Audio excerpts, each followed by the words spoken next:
Certa vez, durante uma leitura, eu observei uma referência que esse livro trazia sobre um cartaz afixado no vestiário de uma equipe de futebol americano, pelo seu treinador, e que dizia o seguinte: não culpe ninguém, não espere nada, faça alguma coisa.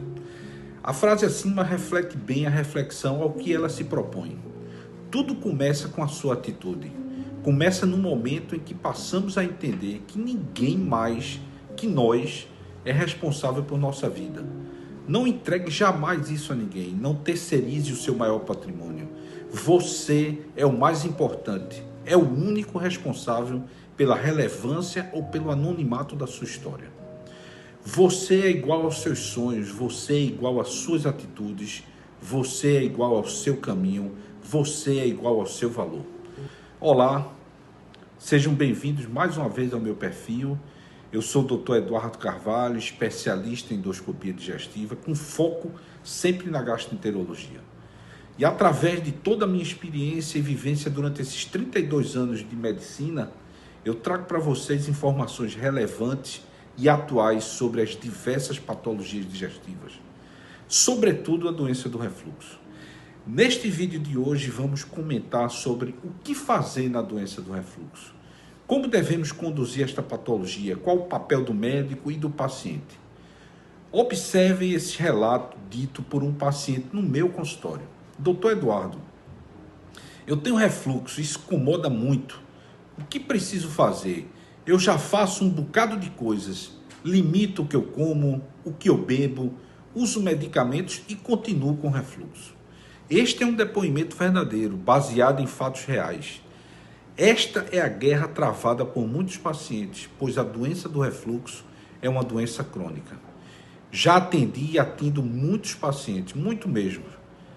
Cada um com suas especificidades e ao mesmo tempo com as suas histórias diferentes.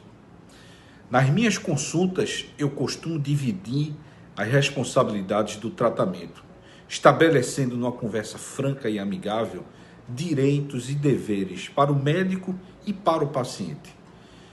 Como médico, eu procuro estudar a fundo as características do refluxo de cada paciente, individualizando a conduta, qual o tipo de líquido que reflui, o horário de maior intensidade, o que alivia, o que intensifica.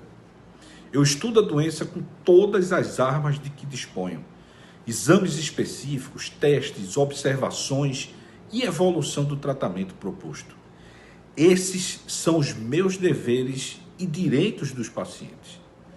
Em contrapartida, os deveres dos pacientes com refluxo estão diretamente ligados ao seu comportamento, ao seu engajamento no tratamento, como ele encara as necessárias mudanças de hábitos alimentares e comportamentais. Isso é entender a doença. E assim nós estabelecemos uma relação médico-paciente. A força dessa relação faz a diferença. Assim eu proponho ao paciente estudar sua doença, estabelecer uma linha de conduta, entender e explicar a sua patologia, vigiar as possíveis complicações e cobrar os seus deveres. O que me norteia se eu tenho sucesso no meu tratamento ou não, sendo bem simples, é ver o paciente tendo uma vida plena, livre de complicações, aproveitando o que de bom a vida pode oferecer. Este é o meu propósito. Vamos a um exemplo bem prático do que eu estou falando. Você deve saber que existe uma relação muito grande entre a obesidade e a doença do refluxo. E a obesidade é considerada hoje o mal do século. E o que vou falar aqui abaixo vai servir diretamente para você que tem os sintomas e sabe que tem a doença do refluxo. Eu tenho dito frequentemente que na doença do refluxo, a azia, definida como a queimação, é o sintoma mais frequente, mais típico.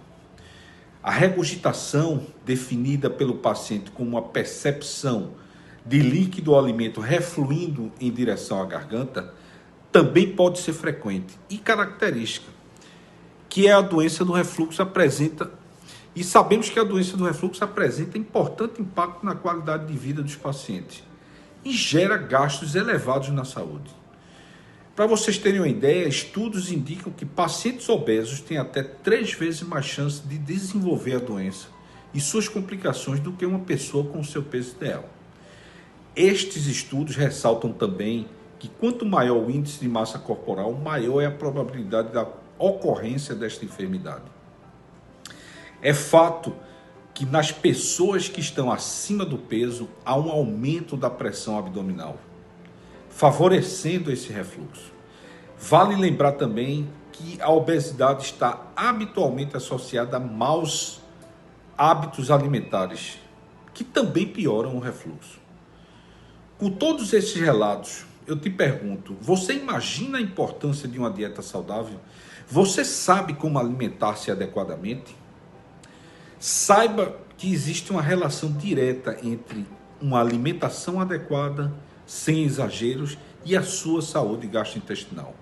Portanto, amigos, se você se enquadra nesses relatos, procure ajuda, faça as escolhas certas, pratique bons hábitos alimentares, reflita sobre seus direitos e deveres no controle da sua doença. Agora, para finalizar, comenta sim se você concorda, marca um amigo que precisa ver este vídeo e salva para você não esquecer. Um forte abraço.